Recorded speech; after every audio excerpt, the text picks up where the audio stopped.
match nul à la dernière minute de la part de votre équipe. Je pense que vous êtes satisfait de ce que vos garçons ont proposé aujourd'hui durant la semaine qui est compliquée que vous avez passée. Écoutez, dans l'ensemble, c'est 50-50 parce qu'on voulait tellement gagner ce match, bien qu'on ne l'a pas préparé dans les meilleures conditions. Mais les garçons ont fait preuve de caractère. J'avais beaucoup insisté sur l'aspect mental de ce match-là. Je savais très bien qu'en face, qu'on avait une équipe qui tenait à tout prix à remporter pour être championne.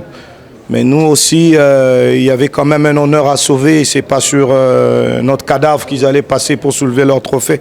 Donc on a réussi à armer les garçons mentalement. Et merci à mes joueurs parce qu'ils ont bien répondu. Coach, parlez-nous. Est-ce que c'est facile? Comment tu fais pour motiver ces garçons-là à propos avec le problème mental, le problème de s'arrêt? Comment tu fais ça pour que l'AS Kigali vienne au terrain et obtienne des résultats comme ça? Je pense qu'on est professionnel. Hein? On est d'abord professionnel. Un match, si on le perd, on ne sait pas le récupérer. Mais je pense que les salaires et tout le reste, même à la FIFA, on peut aller les chercher. C'est ce que nous disons à nos joueurs chaque jour. Ils doivent rester professionnels, faire le travail et jouer les matchs à fond.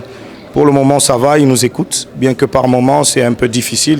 C'est des pères de famille, ils ont des enfants à prendre en charge, donc c'est normal que par moments, ils s'énervent un peu.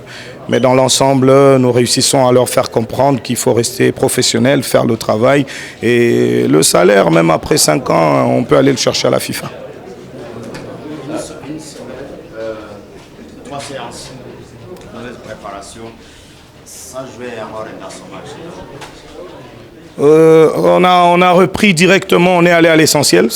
J'avais dit à mes garçons qu'on allait souffrir physiquement, donc ça servait à rien de mettre le cap sur les aspects athlétiques. APR a été supérieur à nous sur le plan athlétique. Vous avez vu, leur transition a été tranchante.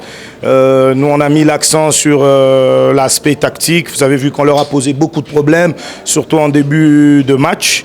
Mais ça reste une équipe très mature. C'est quand même les tenants du titre et aussi bien partis pour être champions. Ils nous ont réussi à nous mettre en difficulté. Donc, on a mis le cap sur les aspects tactiques. Jouer en 3-4-3, ce n'est pas évident face à une équipe comme celle-là, mais on a réussi quand même à le faire et je félicite mes joueurs parce qu'ils sont restés concentrés. Coach, as my colleague asked, as a professional coach, you would like to coach in a very good environment. According to what you talked with your readers, AS Kigali bosses, is there any hope that next season will be okay? Are there some conversation between you and your bosses? For the moment, I can't talk about next season. For the moment, I'm focused on 4 remaining games.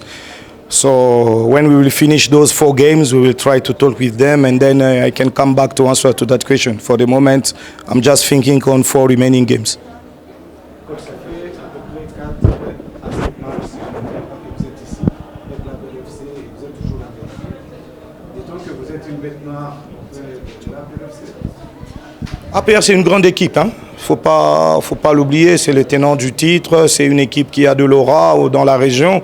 Donc lorsque nous venons jouer contre eux, c'est une motivation naturelle.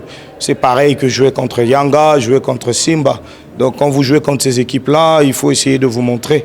Donc je pense que ça se joue à ce niveau-là. Maintenant, c'est à eux de savoir manager, parce que dans ce type de match, la pression est de leur côté et non du nôtre.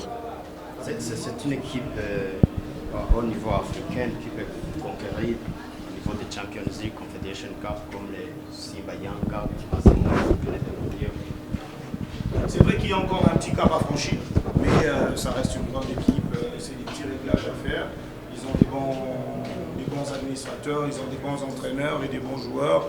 Je pense que s'ils arrivaient à identifier les failles qui pour le moment ne permettent pas d'aller en phase de groupe, je crois qu'ils pourront relever la pente. C'est une équipe qui a les moyens pour le faire. Comme les failles. Non, c'est pas à moi de le dire. Quel conseil vous avez pratiqué pour vos joueurs dès que vous avez les cartons rouges? On a débuté le match en 3-4-3 et lorsqu'on a perdu un milieu de terrain, on a juste réajusté, on est passé en 3-4-2. Il était juste question de maintenir la pression dans l'axe adverse et ça a payé, on a réussi à marquer le deuxième but. On pouvait déjà marquer avec, je dirais, le petit litige d'arbitrage parce que sur le duel de Tchabalala, il n'y a vraiment pas faute. Donc Mais voilà, on se contente du match nul et on va maintenant se concentrer sur Mukura. Coach, vous dites que vous ne voulez pas de parler du coach de la saison prochaine. Ça signifie qu'il n'y a pas de négociation entre vous et l'administration de l'Esquiali pour continuer d'entraîner en AS. Le plus important pour moi maintenant, c'est le match contre Mukura. Je vais commencer à le préparer dès demain. Et après ce match-là, on verra si on pourra parler d'autre chose. Pour le moment, c'est Mukura qui compte. La saison prochaine, ça ne me concerne pas pour le moment. Merci. Merci.